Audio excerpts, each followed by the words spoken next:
এ ও B এর বর্তমান বয়সের সমষ্টি ৫৬ বছর। ৪ বছর আগে এ এর বয়স বি এর বয়সের ৩ গুণ ছিল।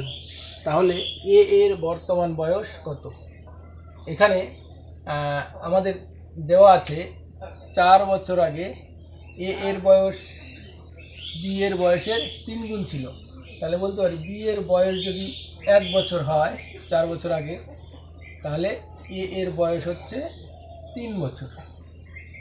এ ও বি এর বর্তমান বয়সের সমষ্টি দেওয়া আছে ৫৬ বছর। এখন যদি আমরা ৪ বছর আগে এ ও বি এর বয়সের সমষ্টি বের করতে চাই, তাহলে কত হবে? এ এর বয়স ৪ বছর কমে যাবে এবং বি এর বয়স ৪ বছর কমে যাবে।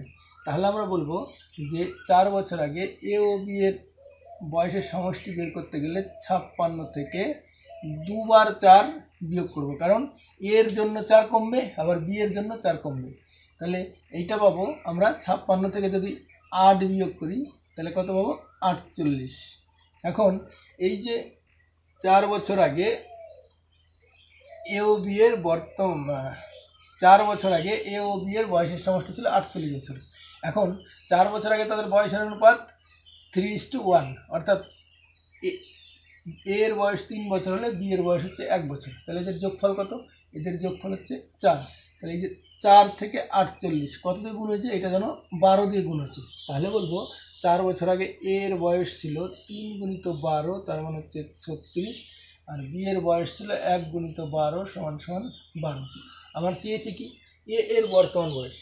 ৪ বছর আগে যদি এ এর বয়স ৩৬ বছর থাকে, তাহলে বর্তমানে কী হবে? ৪ বছর বেড়ে যাবে। তাহলে বর্তমানে এ এর বয়স হচ্ছে ৪০ বছর এবং বি এর বয়স হবে ১২-র সঙ্গে ৪ যোগ করলে ১৬ বছর। তবে ৪০ আর ১৬ যোগ করে বর্তমান বয়সের সমষ্টি কত পাবো? ৫৬ পাবো। অর্থাৎ বলবো এ এর বর্তমান বয়স হচ্ছে ৪০ বছর।